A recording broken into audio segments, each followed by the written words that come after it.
That's good. Though, make dua. Make dua. You think that your Arabic speaking is so clear. Okay. I've all got this translation. Well, I've got the Arabic by my own. I always hear Christian. Is there any of your? Sorry, did you say 30, 40? 33 verses 40. Oh, Chapter 33, verse number 40.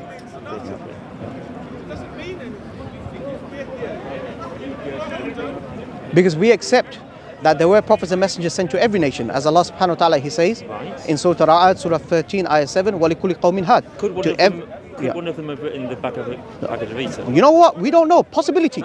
We don't know. It's a possibility. However, this is no longer relevant to us because the legislation, the final legislation, was given to Prophet Muhammad sallallahu alaihi wasallam. For all of humanity. Yeah, for all of humanity. So even for the sake of argument, Bhagavad Gita may be valid. It's the seal of the prophets. Final prophet as well. Khatam. If you elongate khatam, it means seal. Khatam meaning final. Yeah. And the Prophet Muhammad sallallahu alaihi wasallam, he was given many names, and in the hadith, one of his names, I am al-Aqib, meaning no prophet will come after him.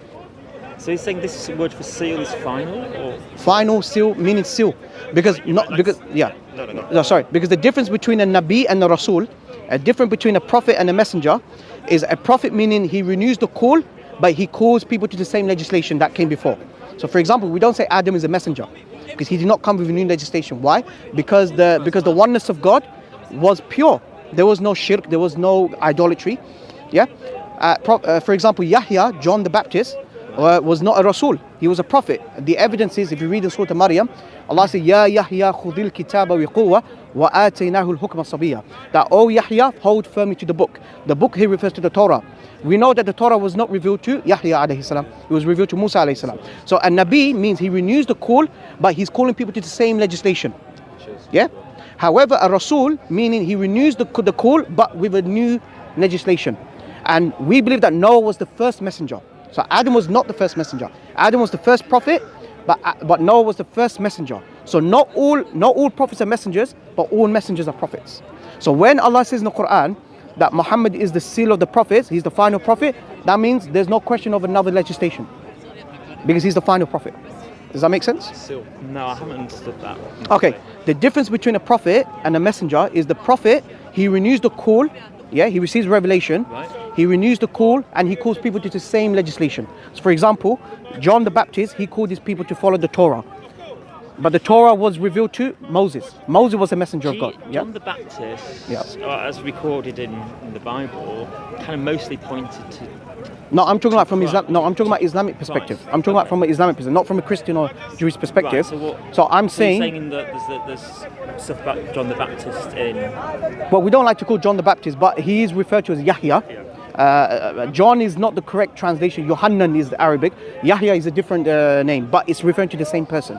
So Yahya, Allah, no problem. I'm only talking from Islamic perspective. Yeah. So Allah subhanahu wa ta'ala, He says, Ya Yahya khudil kitaba biquwwa wa ataynahu al-hukma sabiyya. That, oh Yahya, we have given you the book. Hold firmly to the book. So the book here refers to the Torah. That's interesting. Right. So the Torah was not given to John. It was not given to John. The Torah was given to Moses. So what John is saying to the people is just go back to Torah. So he's a prophet, but he's not a messenger. Because a messenger means he receives a new legislation. So for example, Moses, Jesus, Muhammad, peace be upon them, they were messengers of God. So all prophets are messengers, but not all messengers. All prophets are messengers, but not all. Sorry, I'm getting. Not all messengers. All messengers. Barakallah. Not all. So is messenger? Does the word have any connotations that is like associated with king? No, king has got nothing to do with messenger. Yeah. I mean, look. I know you're appealing to David. He was the king, but there were. But Moses was not a king. But he's a messenger. Well, he kind of was. No, you say he kind of was, but I'm saying, but you're conflating, right? What I'm saying is, when the Quran mentions that Muhammad, he's the final prophet, that means no new legislation will come. So he's the final prophet. Okay, but I don't read those words in the Bible that no new legislation. But no.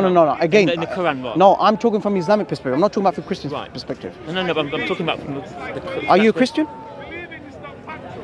I believe in... Assalamu alaikum. What do you believe?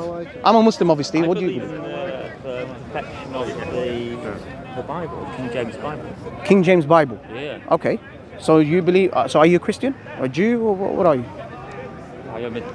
I suppose you could say I'm a disciple of Jesus Christ. Put it that way. What do you mean? Suppose are you? Disciple of Jesus Christ. So you're a Christian? Well, If you're a I don't disciple of think. Jesus, then you should Did be- Jesus? No, Did, no, did, the did Jesus? Bible doesn't say that. Did Jesus The Bible ever make the says claim? They were called Christians in Follows the Antioch. Bible. Do you believe in God? No, I'm just saying, if Yes. he says that Do he's you, a disciple so of what's Jesus, your understanding of God? Because I don't want to make any assumptions. I believe that Allah is the only one worthy to be worshipped. There is only one God that's worthy to be worshipped. He's one and only. He is self-sufficient. He was not born, nor was he begets not. He doesn't father children or offspring, nor was he born. There is nothing unto him. There is no co-equal with him. That's who I believe to be Allah as God. What's your belief about God? Our protesters, they should come to Islam. I'm not sure I can give you all my understanding about God. What did Jesus teach about God?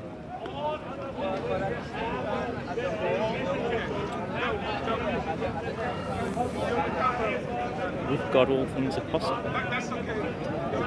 He taught his core teachings. What was his core teachings? The Great Commandment was about the Great Commandment in the law. The Shema. Yeah. In the Gospel of Mark, chapter 12, verse 29. To Shema, which is how The Jews. refer Yeah. to it. Yeah. He's Jewish. But most Christians Okay. that I come across Yeah. have no clue Yeah. Why have they no clue? because they're taught by the dogs, Liberal the dogmatic religious teachers. Yeah, I agree with you. What, was Jesus a rabbi according to the Bible? He kind of basically did come. So as a he rabbi. so he was familiar with the Torah. Yeah. So when he was. he was It's not good enough. he didn't learn the way that David got his knowledge was by studying the Torah without any of the Jesus as well. and Jesus as well. Yeah. And one key thing that David said is, I've understood more than all my teachers because thy testimonies are my meditation. So you're not answering my question with all due respect. Like, what's your belief about God? Well, I think that First of all, do you have any problem with the belief of Allah in Islam? Allah is one and only. Not three in one, not two in one. Is that God the creators or the God of the Bible, like a God of God, Lord of Lord, King of Kings. Yeah, yeah. So, and I think that's the same idea as of Allah. Yeah, right? Malik al-Malik. So- Yeah, so- Malik al-Malik. here's Yeah, he's one the of king of all key kings. aspects Muluk. Yeah. that I get from the Bible is in Ezekiel. He talks about, I will answer them according to their idols, Okay. and that was a scary thing. And who said that? It was. What did you look? Again. What's your belief about God? Because look, I say that Allah is one and only. Yeah, not three in one, not two in one. Allah is self-sufficient, meaning Allah is not in need of anything. He's the master of all. Lam yalid wa lam yulad. He begets not, nor is he begotten, meaning he was not born. He doesn't father children. He doesn't produce offspring. And wa lam yakul lahu kufuwan ahad. There is no co-equal with him. No code. Yes. There's very similar sentiments in the Bible, right? Which Okay. is in the Torah. So you're against Trinity? There's no one like me in all. So are you a proponent of the Trinity, or are you against the Trinity? Well, I don't like the word Trinity. I'm not asking. All right, forget about the word Trinity. Right, The concept. So there's some nuance here. It's like people express some idea about it. But Okay, but do you agree with their concept? Well, it depends how you define the concept. So you define for Because- me. You define for me. Well, one sense of it is there's a verse, the three that bear witness in heaven, the Father, the Word, and the Holy Ghost, and these three are one. Yeah, but if you go and read the New International Version, this verse is not here. It's interpolated. No, it's been corrupted, right? Yeah, it's been corrupted. It's been added. Do you know who added? No, it's taken out. Yeah, it's taken out. Yeah, it's taken out. Do you know the NIV? Do you know where they go back? Do you know where the NIV version goes back to? What did they base it upon? Okay, so the King James version is the most corrupted version according to the historical consensus, and I'll tell you why. No, you're arguing according to the But you have many secular scholars. No, but you have many different versions. Even forget about the scholars. Even if I got New International Version, I got the New Revised Standard Version, which this is the gold standard of academics in Christianity. You have the King James Version. If you go to this verse, you're quoting from 1 John chapter 5 verse 7. Yeah. You will not find this in the New International Version. I know, which is why I don't Okay, use that version. so which version is correct? The King James. The authorised Why is the version. King James version right? It was prophesied that should happen. No. That's your theological input. Why historically the text of receptors is the most reliable? Well, Because you know I NIV, mean, in some sense, you know the text of receptors go back to the 11th century. If you go to the Codex Sinaiticus, that is the oldest. According to who? According to Tessendorf, who is the founder of the Tessendorf? Yeah, Tessendorf. So he was like, he found it in the 1844. 19th century. It's a 19th century text. Yeah, and they said that's your earliest complete But I manuscript. didn't believe that. So you can't. Wait. Are you? You can look. You can go into the biblical scholarship, even Christian I have scholars, done, right? yeah. So you don't know that Codex Sinaiticus is the earliest complete manuscript of the New I know Testament. that's what they say. I don't But the know text what of I believe. text of receptors is the 11th century. But I don't believe that either. I believe that goes back. No. Your belief is out the window. It's about the evidence. First of all, I can give you evidence, No. but really, Yeah. I kind of, in a sense, this book presents itself before. you don't. Okay, do you have any manuscript that goes back to the 1st century? Hang on, let me finish my point. I have the manuscript. I can do my best to work out historically. That's exactly what biblical scholars do. They're trying their best to reconstruct. Yes. No, their methods are absurd, and one thing you should know about secular scholarship, biblical criticism. No, I'm not talking about secular. I'm talking about Christian scholars. Dale Martin. I'm talking about many scholars who are still Christians. But the Christian scholars, the people, the Bibles, they're relying on secular scholarship. No. Of Bible. You even have Christian scholars who are admitting that. You don't have. Well, You don't. Wait. No. You see. I'm not defending Christianity. You see. I'm When defending the Bible. No, you see. And the Bible talks wait. about the corruption of the word. Wait. So you accept the Bible's been corrupted? The authorized version is the true version. So which one's the true version? The authorized version. I'm talking. What's the authorized version? It's the King James version. Did Jesus authorize the King James version? No, it was King James. 11th century. Text of receptors is up to the 11th century. The oldest complete manuscript of the New Testament, the earliest that you have, is the 4th century, which is Codex Sinaiticus. According to who? And in the Codex Sinaiticus, the resurrection of Jesus is missing in the earliest gospel, which is Mark. Okay, what's the earliest gospel according to Christian and biblical scholars? What's the earliest gospel that's written? Matthew, Mark, Luke, or John? Well, they say it's Mark. They say it's Mark. But I say it's Matthew. Okay, you say it's Matthew. Yeah. You say Matthew wrote first. Yeah. But Matthew copied 85% of the content from Mark. This is the way round. Give me proof. Hey. By the way, who's the earliest writer of the New Testament? Paul. 20 years. But none of all this, all your arguments are extra scripture. No, the point I'm trying to say is there is a level of question that you have to have with the Bible that you have today. Number one, there are many. I have to question, and Good. That's how I got to believe it. It's It's much more from the text itself Yeah. than from any historical idea. Okay, so why First Epistle of John, chapter 5, verse 7? Why was this missing in the 4th century manuscript? But it's in the 11th century manuscript which you have, which is the text of receptors. By Do you know who added back? Erasmus.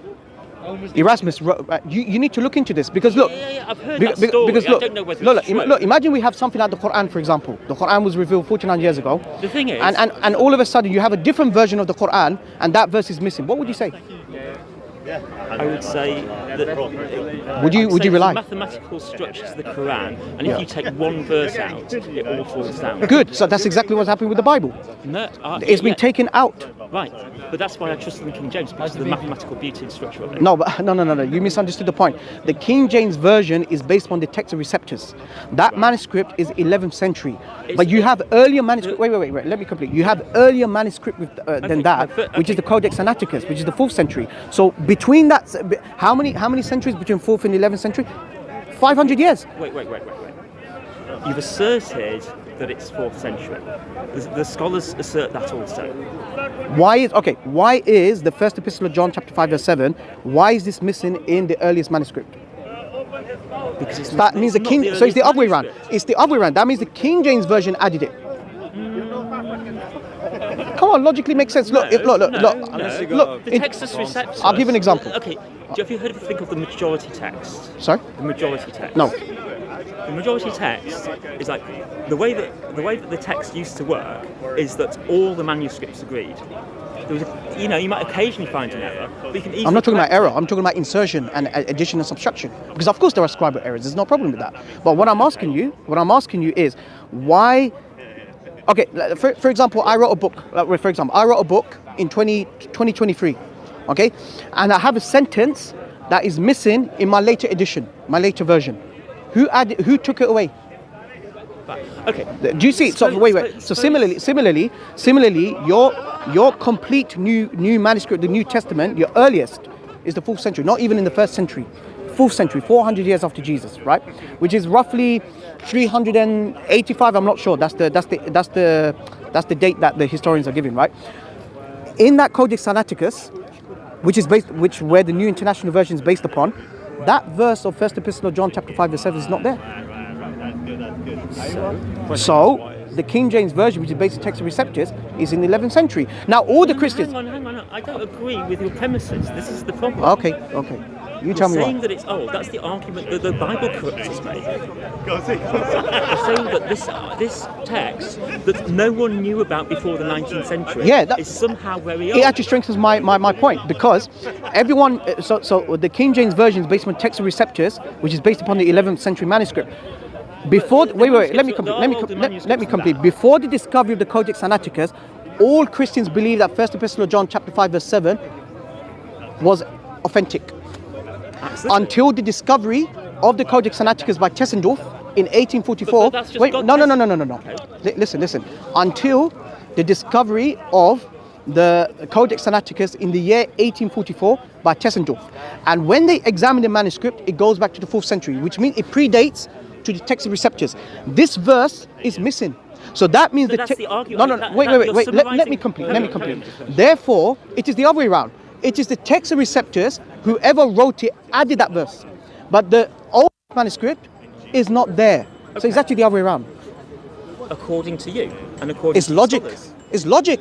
It's logic. How do you verify that the text is? You can check yourself Codex Sinaiticus. You go to the British Library. You can check for yourself. You can check the Codex Sinaiticus website. And I know people who've looked at the manuscript and said it doesn't look old. Every Christian knows the Codex Sinaiticus predate. No, they don't. Most of them have got no fucking clue. Go. Okay, now you're getting emotional. Please be careful, right? Sorry, pardon me. All right. Most of them are totally in the dark. Right. The problem is you need to look into history. Erasmus.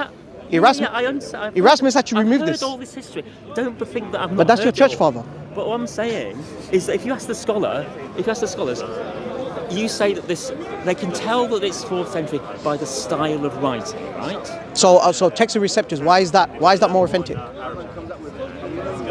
Well, apply the same standard. There's a biblical standard that the mouth of 2 or 3 witnesses is the truth established. So now you're appealing to oral tradition.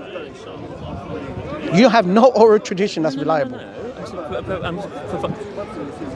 There's different arguments I'm making. For a start, I don't really care where the Bible comes from. Then take care of yourself. Then that's it. No. Then you have no standard. There's no standard of truth then. No, there is a standard. Then accept New International Version. Then accept all the New Revised Standard Version. Accept all of it. Then. No. Because I look at the text to see whether it authenticates itself. And I'm not making the claim that the most authentic is because I don't believe the New Testament. Making the claim that the Sinaiticus is old. I don't believe that claim. Oh my God! I can tell you the reasons why I don't believe that. No, wait, hang on. Go and speak to other Christians. They all know that Codex Sinaiticus is predated to the 4th century. It's known by necessity. It's known by necessity. But the Quran doesn't say that. Wait. Why does the New International Version? Why doesn't it include the resurrection of Jesus? Why did they put a footnote by saying it's not found in the ancient manuscripts? Because the earliest gospel out of the 4 is the Gospel of Mark. Okay. Now, according to scholars, they dated Mark's gospel to 40 AD, 40 years after Jesus, which is 70. No, because the destruction of Jerusalem happened in 70 AD, and you have Mark's gospel before that. So definitely, it's within the 70 AD, right? So you need to look into it, right? Secondly, Matthew's gospel was written around 65 to 70, Luke around the same time, and John's gospel was written 90 to 110 AD. Okay.